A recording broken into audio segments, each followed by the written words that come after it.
परिचय। जैसा कि हम पहले से ही जानते हैं कि पौधे वर्ज्य गैसों से प्रकाश संश्लेषण द्वारा और पशु श्वसन द्वारा छुटकारा पाते हैं। हाँ, लेकिन ठोस और तरल वर्ज्य पदार्थ तो अभी भी उनके शरीर में होते हैं। तो हम कह सकते हैं कि वो जैव प्रक्रिया जिसके द्वारा जीव हानिकारक उपापचयी अपशिष्टों से छुटकारा पाते हैं, उत्सर्जन कहलाती है। ये उत्सर्जन अलग अलग जीवों में अलग अलग तरह से होता है। हाँ, एक कोशिकीय जीव इन अपशिष्टों को साधारण विसरण द्वारा शरीर के बाहर स्थित जल में निकाल देते हैं। जैसे अमीबा में ये जैव द्रव्य झिल्ली से होकर होता है, जबकि जटिल बहुकोशिकीय जीवों में उत्सर्जन के लिए कुछ विशेष अंग होते हैं। प्लैटीहेलमिन्थस में उत्सर्जी अंग प्रोटोनेफ्रिडिया या फ्लेम कोशिकाएं होती हैं, जबकि एनेलिडा वर्ग के जीवों में ये अंग नेफ्रिडिया होता है। हाँ, और संधिपाद जीवों में उत्सर्जी अंग नितंबीय ग्रंथियां जैसे स्पर्श तंतु अथवा हरित ग्रंथि और मैल्पीघी नलिकाएं होती हैं, जबकि मोलस्क में वृक्क होते हैं। ठीक इसी तरह शूलचर्मियों में त्वचा पर उपस्थित पोप्युली उत्सर्जी अंग होते हैं, जबकि यूरोकॉर्डेट में तंत्रिका ग्रंथि और सिफेलोकॉर्डेट में प्रोटोनेफ्रिडिया ये कार्य करती हैं। कशेरुकी जीवों में उत्सर्जन के लिए एक जोड़ी वृक्क होता है। तो आओ इस विषय में विस्तार से चर्चा करें।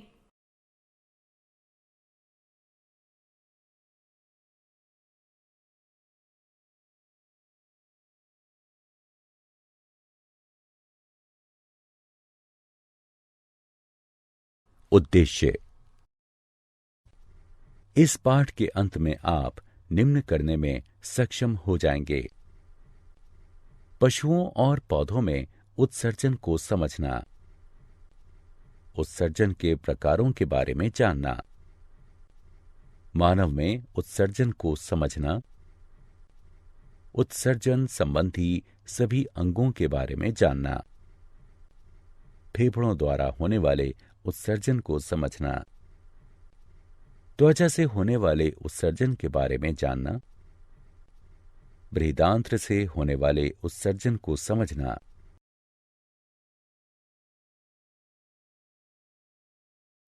मूत्र प्रणाली की संरचना और कार्य प्रणाली को समझना, वृक्कों की संरचना और कार्य प्रणाली को समझना, मूत्रवाहिनी की संरचना और कार्य प्रणाली के बारे में जानना, मूत्राशय की संरचना और कार्य प्रणाली के बारे में जानना, वृक्काणुओं की संरचना और कार्य प्रणाली को समझना, कृत्रिम वृक्क और अपोहन का अध्ययन करना।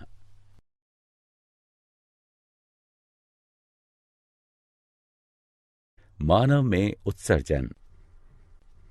मानव में प्राथमिक उत्सर्जन तंत्र में एक जोड़ी वृक्क, एक जोड़ी मूत्रवाहिनी, एक मूत्राशय और एक मूत्र मार्ग होता है, जबकि मनुष्य के माध्यमिक उत्सर्जन तंत्र में फेफड़े, त्वचा, बड़ी आंत और यकृत शामिल हैं। फेफड़ों द्वारा उत्सर्जन। फेफड़े श्वसन के समय उत्पन्न हुई कार्बन डाइऑक्साइड और जल वाष्प का उत्सर्जन करते हैं।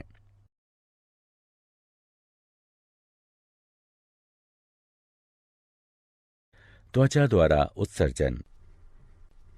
त्वचा में स्थित स्वेद ग्रंथि की सहायता से त्वचा यूरिया, लवण तथा जल को उत्सर्जित करती है। स्वेद यानी पसीना त्वचा में छोटे छोटे छिद्रों से बाहर निकलता है।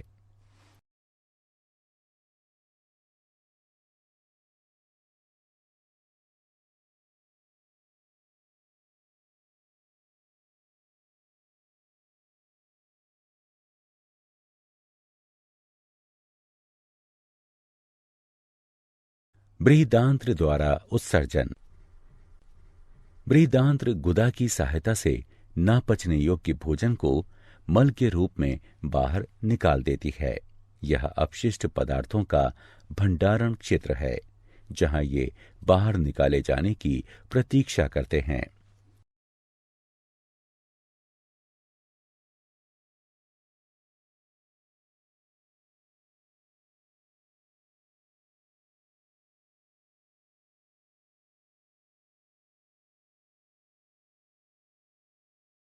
मूत्र उत्सर्जन तंत्र।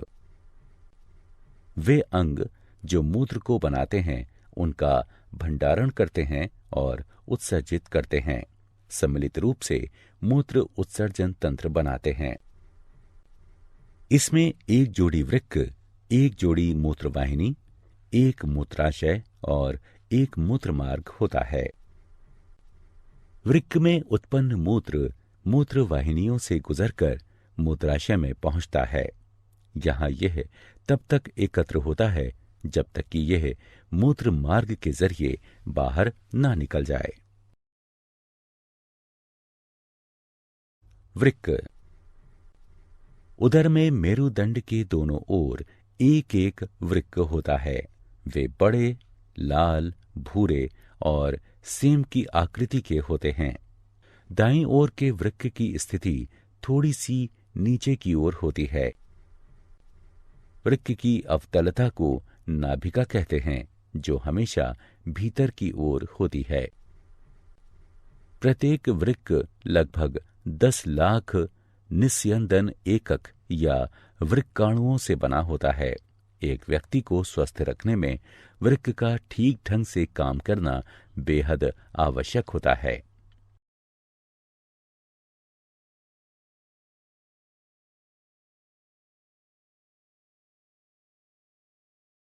वृक्काणु।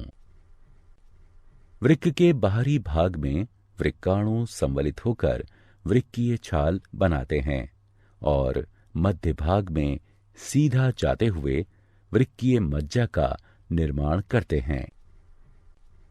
वृक्काणु वृक्क की कार्यात्मक इकाई होते हैं। प्रत्येक वृक्काणु एक लंबी कुंडलित नली जैसी संरचना होता है, जो रुधिर से नाइट्रोजन युक्त अपशिष्टों को छानता है और मूत्र का निर्माण करता है। यूरिया मूत्र में उपस्थित मुख्य नाइट्रोजन युक्त अपशिष्ट होता है, इसलिए मनुष्य एक उत्सर्जक के रूप में यूरियोटेलिक है।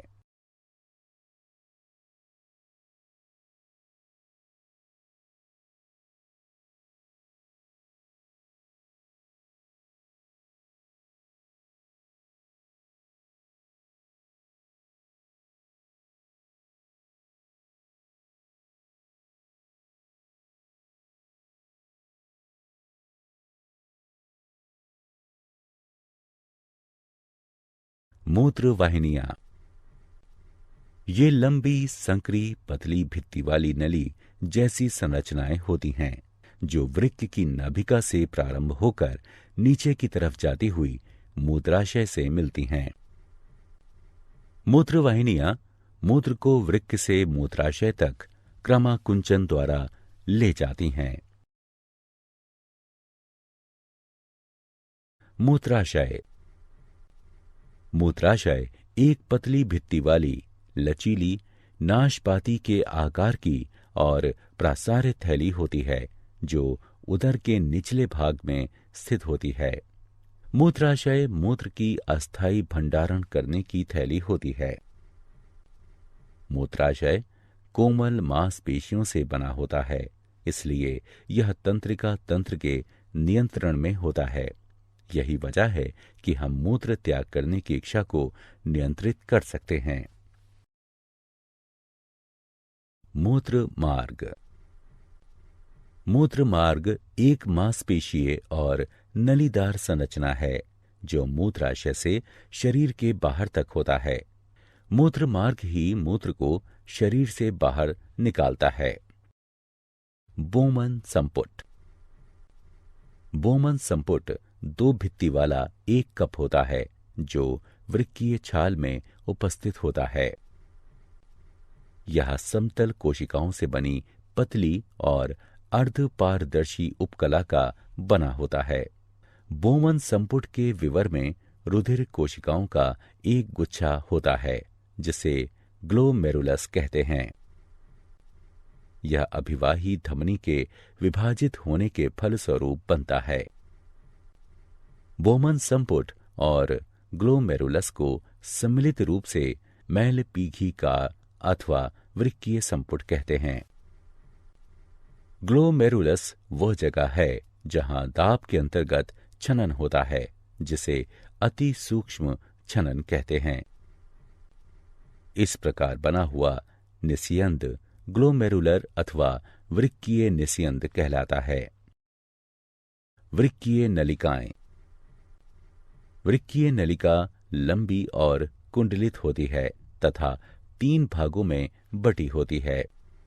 निकटस्थ संवलित नलिका, हेनले का लूप, दूरस्थ संवलित नलिका।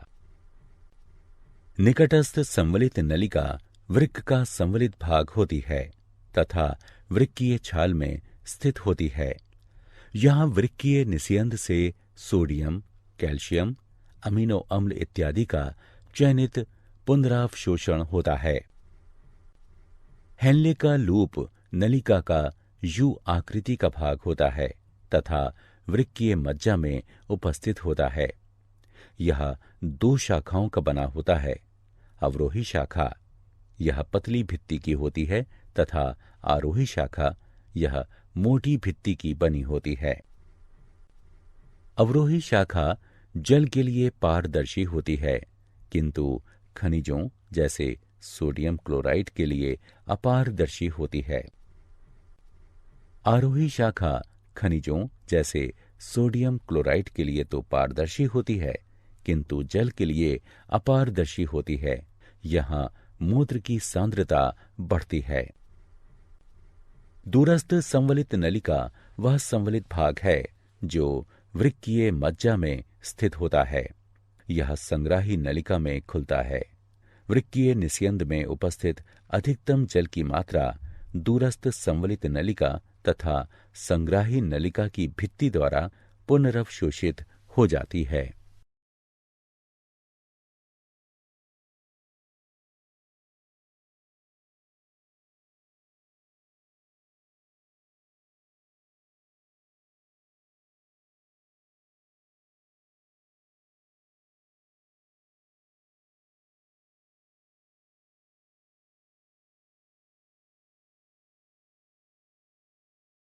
मूत्र का निर्माण।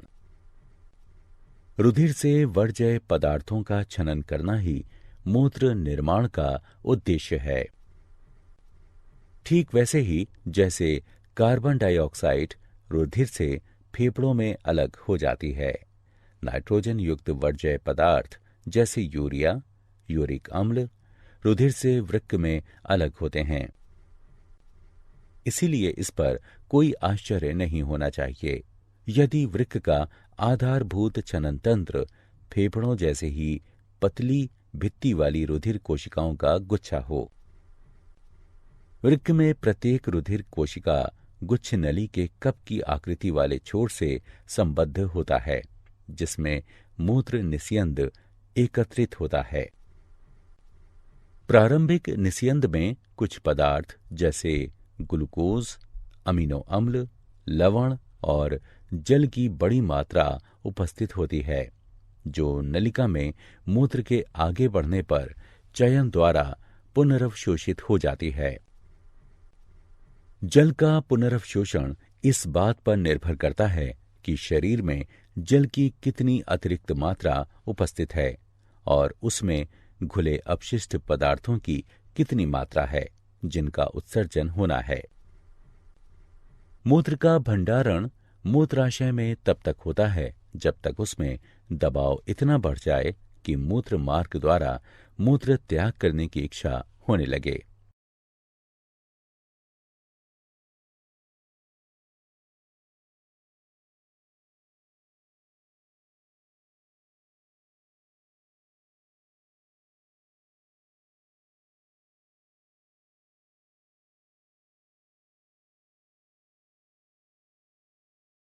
कृत्रिम वृक्क, रुधिर अपोहन। वृक्क जीवित रहने के लिए अनिवार्य अंग है। बहुत से कारक जैसे संक्रमण, चोट अथवा वृक्क में बाधित रुधिर संचार वृक्क की क्रियाशीलता को कम कर देते हैं।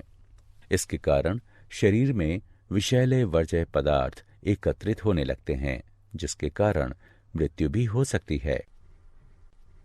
वृक्क के कार्य बंद कर देने की स्थिति में कृत्रिम वृक्क का उपयोग किया जा सकता है, जो नाइट्रोजन युक्त वर्ज्य पदार्थों को रुधिर से अपोहन द्वारा हटाने का उपकरण है। कृत्रिम वृक्कों में बहुत सी नलिकाएं, जिनमें एक अर्ध पारदर्शी रेखा होती है, अपोहन विलयन से भरी टंकी में डूबी होती हैं। इस द्रव का परासरण दाब रुधिर के परासरण दाब के बराबर होता है, लेकिन इसमें नाइट्रोजन युक्त वर्ज्य पदार्थ नहीं होते हैं। रोगी का रुधिर इन्हीं नलिकाओं से होकर गुजरता है। यहां से गुजरते समय रुधिर में उपस्थित वर्ज्य पदार्थ विसरण द्वारा अपोहन विलयन में चले जाते हैं। शुद्ध रुधिर को पुनः रोगी के शरीर में भेज दिया जाता है। यह वृक्क की कार्यप्रणाली के ही समान है, लेकिन यह अलग है क्योंकि इसमें पुनर्वशोषण नहीं होता है। साधारणतया एक स्वस्थ वयस्क के वृक्क में प्रतिदिन 180 लीटर प्रारंभिक निस्यंद बनता है।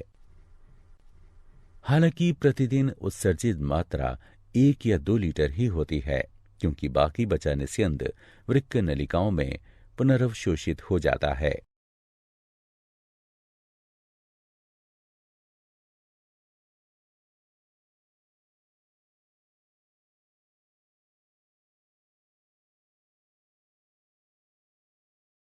पौधों में उत्सर्जन। पौधों में उत्सर्जन पशुओं से अलग दूसरे ही तरह से होता है। प्रकाश संश्लेषण के समय बनी ऑक्सीजन ही इनमें वर्ज्य पदार्थ होती है।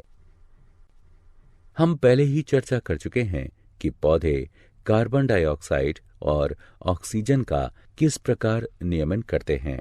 वे वाष्पोत्सर्जन द्वारा जल की अतिरिक्त मात्रा को उत्सर्जित कर देते हैं।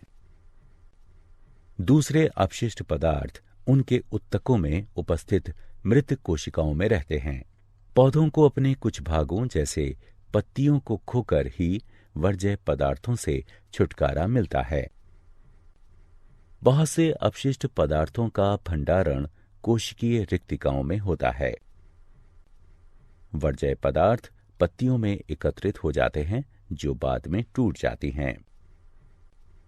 दूसरे वर्ज्य पदार्थ जैसे रेजिन और गोंद पुराने जाइलम में एकत्रित होते हैं। पौधे कुछ अपशिष्ट पदार्थों को अपने आसपास की मृदा में भी उत्सर्जित करते हैं। क्या आप जानते हैं, शरीर से मूत्र को बाहर निकालना मिक्चुरेशन है, जिसे साधारणतया मूत्र त्याग करना कहते हैं। मधुमेह में ग्लाइकोजूरिया नाम की शर्करा की मात्रा बढ़ जाती है। एक सामान्य व्यक्ति एक दिन में 1.5 से 1.8 लीटर मूत्र का त्याग करता है। मादा में मूत्रवाहिनी से केवल मूत्र आता है, जबकि नर में मूत्र और शुक्राणु दोनों, इसलिए नर में इसे मूत्र जनन नलिका कहते हैं।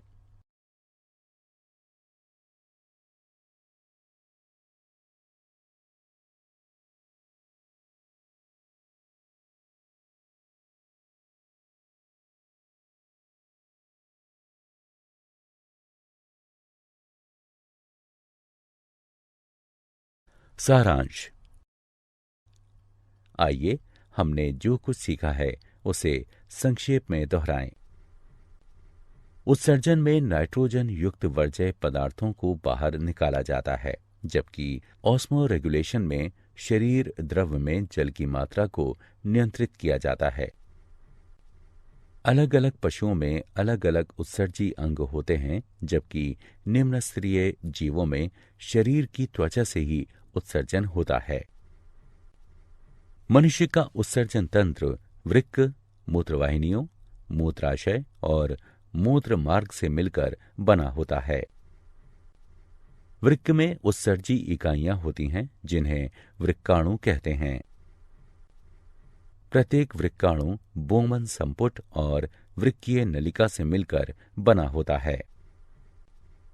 बोमन संपुट में ग्लोमेरुलस होता है जिसमें अति सूक्ष्म छनन होता है, जबकि वृक्कीय नलिकाओं में चयनित पुनरवशोषण होता है।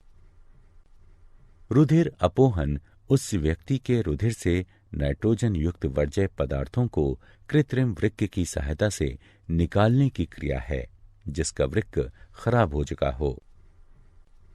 पौधों में ऑक्सीजन और अतिरिक्त जल रंध्रों द्वारा बाहर निकल जाता है।